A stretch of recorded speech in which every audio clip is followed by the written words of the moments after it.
ثم ذهب الى المصلين حتى استقر بالمسلمين ثم نقرهم وجلس حتى استقر بالمسلمين. لا اله الا الله. এরপরে রুকু দেখালেন, রুকু কিভাবে দেখালেন? আল্লাহ আমরা এখন আসি আপনার বাইতুল মুকাররম জাতীয় মসজিদ। বাইতুল মুকাররম জাতীয় মসজিদের থেকে আপনাদেরকে আমরা দেখানোর চেষ্টা করছি যে এখানে কত দূর দূরান্ত থেকে কি পরিমাণে মুসল্লি এই মসজিদে নামাজ পড়তে আসেন। শুধু এক নজর দেখলে আপনি বুঝতে পারবেন যে এখানে প্রচুর পরিমাণে মুসল্লি আসেন নামাজ আদায় করার জন্য। জাতীয় মসজিদ বাইতুল মুকাররম, জাতীয় মসজিদ বাইতুল মুকাররম।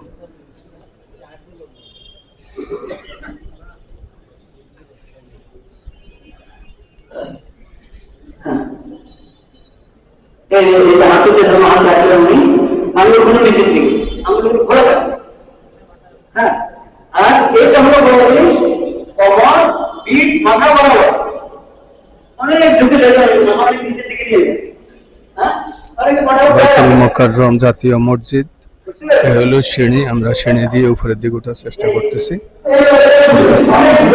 সিঁড়ি দিয়ে উপরে যেতে পারবেন।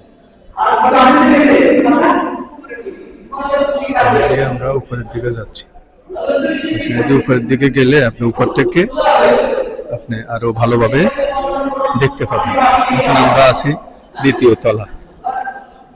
দ্বিতীয় তলায় এখন কাঁচ দিয়ে ঘেরাও দিয়ে দিছে, কারণ নিচতলা পুরোটাই আপনার শীতাতপ নিয়ন্ত্রিত করা হয়েছে এবং এটাও আমরা শীতাতপ নিয়ন্ত্রিত দেখতে পাচ্ছি। আপনি দেখেন যে এখানে আপনার এসি লাগানো হয়েছে এবং নিচেও নিচের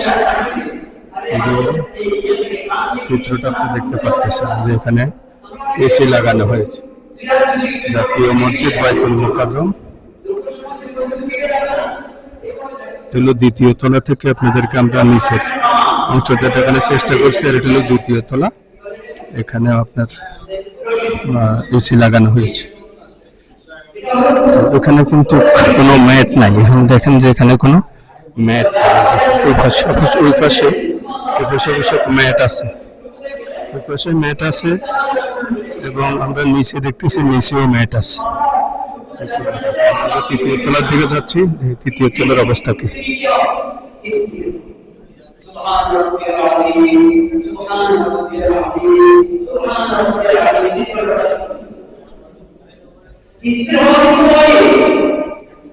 জাতীয় মসজিদ বাইতুল মুকাররম, জাতীয় মসজিদ বাইতুল মুকাররমের আমরা এই মুহূর্তে তৃতীয় তলায় অবস্থান করছি। হলো তৃতীয় তলা। তৃতীয় তলা, এখানে কোনো ম্যাট নাই, এখানে আসলে কোনো ম্যাট নাই এবং এখানে কোনো এসিরও ব্যবস্থা নেই। কোনো ম্যাট নেই।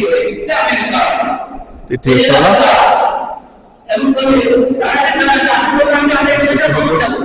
এটা হলো গোলাকৃতির, এখান থেকে গোল করে দেওয়া আছে, গোল, এবং এটা একদম উপর পর্যন্ত। আপনারা এটা উপর পর্যন্ত দেখতে পাবেন, যেটা একদম উপর পর্যন্ত আছে। যেরকম দেখতে পাচ্ছেন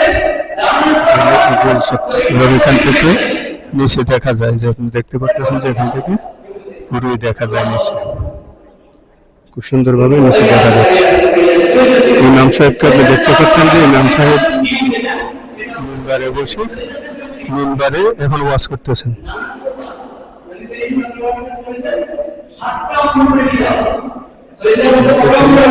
ম্যাট আছে, এখানে ম্যাট আছে এই পর্যন্ত, এরপরে কিন্তু ম্যাট নাই, ম্যাট ছাড়া কিন্তু। এটা হলো তৃতীয় তলায়, তৃতীয় তলায় আছি, এখানে ম্যাটও নাই এবং এখানে কোনো এসির ব্যবস্থাও নাই। তো জাতীয় মসজিদ বাইতুল মুকাররম থেকে আপনাদেরকে আমরা দেখানোর চেষ্টা করছি জাতীয় মসজিদ বাইতুল মুকাররম। দূরান্ত থেকে এই মসজিদে হাজার হাজার মুসলিম নামাজ আদায় করার জন্য আসেন। তো এই জাতীয় মসজিদ বাইতুল মুকাররম মসজিদে আরো কি কি সুযোগ সুবিধা করা যায় সেই বিষয়ে আসলে কর্তৃপক্ষ দৃষ্টি দিবেন বলে আমরা মনে করি, কারণ এখানে আরো সুযোগ সুবিধা প্রয়োজন, কারণ এটা একটি জাতীয় মসজিদ। এখানে অবশ্যই আরো সুযোগ সুবিধা থাকা প্রয়োজন। কি কি সুযোগ সুবিধা থাকা প্রয়োজন এটা কর্তৃপক্ষ মুসল্লিদের মতামতের ভিত্তিতে আপনারা করতে পারেন। তো সবাইকে আন্তরিক তৃতীয় শুভেচ্ছা, ধন্যবাদ।